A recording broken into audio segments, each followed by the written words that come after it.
Continuamos. Canal UNAD TV en Red. Continuamos con UNAD, Educación y Desarrollo Humano. La Universidad Nacional Abierta y a Distancia es una institución, uno de cuyos principios es formar emprendedores, es formar personas que generen empresa y que de esta manera generen desarrollo. Como cuando estamos hablando de esta crisis, de este sentimiento de estamos preocupados y quizá las cosas tiendan a empeorar, lo podemos ver desde la universidad. Claro, y tal vez viéndolo en la otra perspectiva, en la perspectiva contraria de que nos habla el doctor Gabriel, la perspectiva optimista. Yo creo que aquí hay que desagregar dos cosas. La primera es que en el cierre del siglo XX y en la primera década del siglo XXI han colapsado dos modelos económicos.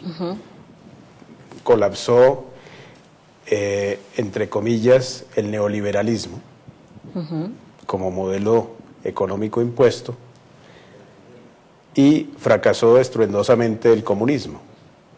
Esos dos elementos, pues indudablemente, nos colocan en el escenario de la universidad a valorar qué tanto estos modelos respondieron a las expectativas que hoy tiene el hombre, expectativas que no solamente pueden referenciarse en lo material, que fue la base sobre la cual ellos se construyeron, sino expectativas particularmente sobre el desarrollo integral de la persona.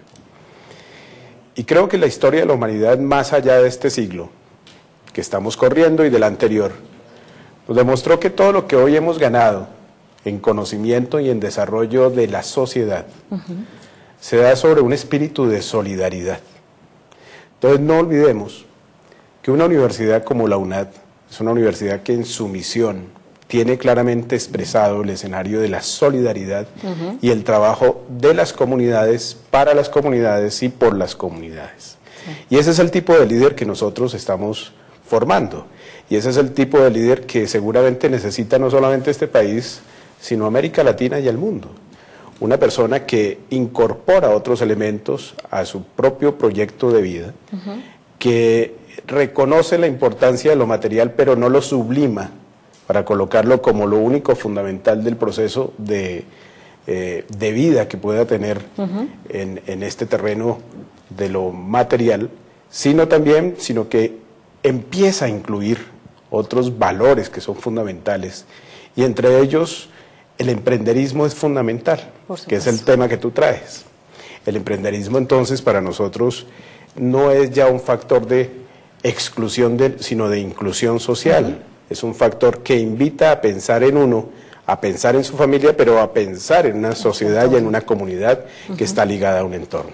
Desde allí entonces, para no agotar el tema, pues indudablemente la UNAD particularmente hace suya la política de la influencia de la solidaridad en sus procesos formativos, para que estas personas que egresan de esta institución tengan muy clara la sensibilidad y la obligación y responsabilidad social que tienen con los demás. En un principio hablamos básicamente de lo que ocurría en la crisis desde algunas perspectivas, la perspectiva económica, la perspectiva educativa.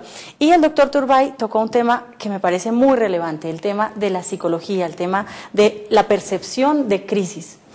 ¿Por qué lo que ocurre en un país, que puede ser una crisis real económicamente en un país, hace que esa percepción de crisis sea grande y logre cubrir al mundo entero? Es decir, digamos que Colombia todavía no siente la crisis económica, monetaria, pero sí la está sintiendo en el ambiente, en el pensamiento de las personas. ¿Qué es lo que ocurre?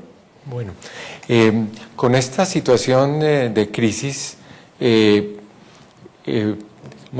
que establecer una diferencia frente a crisis económicas anteriores, porque ahora más que nunca la humanidad está descubriendo el significado del término globalización. Y es que esta crisis ocurre dentro de un entorno económico globalizado.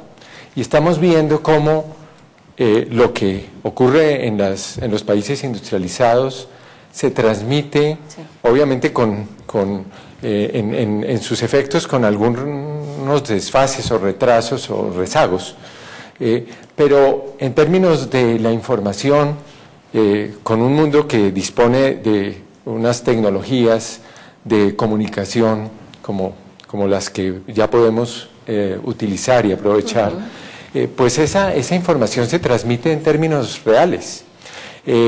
Y así lo que está ocurriendo en las bolsas de los Estados Unidos o europeas o de Japón, en tiempo real lo conocemos en nuestros países. Es algo muy significativo, muy impactante, porque ve uno que si está dictando, la semana pasada, por ejemplo, escuchaba al secretario del Tesoro de los Estados Unidos hacer su presentación sobre el plan de rescate financiero. Sí. Uno, a medida que él iba avanzando en su alocución, notaba cómo las bolsas ya estaban reaccionando. O sea, él ni siquiera había terminado de su intervención cuando ya las bolsas, en este caso reaccionando negativamente, ya estaban evaluando el alcance y estableciendo un juicio, digamos, sobre la presentación por parte del secretario. Entonces, este es un ejemplo muy diciente de cómo el mundo contemporáneo, al trabajar y al funcionar dentro de un orden económico globalizado, empieza en todos los casos a estar marcado por, primero, esa difusión vertiginosa de la información. Todo el mundo dispone en forma muy rápida de la misma información que se tiene en los países donde están los emisores de esa información. Y también la globalización significa que los flujos de comercio, los flujos de inversión y los flujos de recursos financieros se ven afectados en forma también muy rápida. Entonces, eso genera el efecto, para atender la pregunta, de que ningún país en la crisis actual puede decir que... Doctor Leal, retomando el tema de la globalización, creo que la Universidad Nacional Abierta y a Distancia es precisamente una de las pioneras en el tema de la globalización de la educación en nuestro país, porque ha entendido que es posible ofrecer un sistema de educación desde aquí para todo el mundo. Si es esa una manera de entender la globalización, ¿cómo está afectando o cómo está haciendo fuerte o fortaleciendo a la universidad el hecho de esta crisis frente a la globalización? Es decir, si yo o los estudiantes pueden percibir alguna dificultad o alguna necesidad en este momento en particular. Pues indudablemente una universidad como la nuestra no escapan sus estudiantes de sentirse afectados por este tipo de situaciones. Nosotros lo que hemos venido abriendo son diferentes posibilidades para que hagan un buen uso de las posibilidades de financiación que ofrecen organizaciones nacionales e internacionales para financiar su matrícula. Es el caso de programas que hemos visto por aquí, por esta misma señal, en donde hablamos de las opciones de créditos con el Fondo Nacional del Ahorro, con el ICETEX, con una cantidad de cooperativas que le permiten a los estudiantes tener recursos que en su momento tienen condiciones realmente favorables para que ellos puedan acceder a la formación y a la educación. Yo quiero aquí hacer una referencia, a raíz de lo que tú preguntas, al sentido de la educación en este escenario de crisis. ¿Sí? Yo lo invito a que hagamos esa reflexión cuando regresemos de los mensajes institucionales, muy bien, porque creo que ahí vamos a hacer lo que nos interesa más, cómo lo vamos a superar, y creo, desde un punto de vista, podría decir muy primitivo, que la educación es uno de los puntales que nos van a permitir superar. Ya regresamos. Ya regresamos con UNAD, Educación y Desarrollo Humano. Ya regresamos con Canal UNAD TV en Red.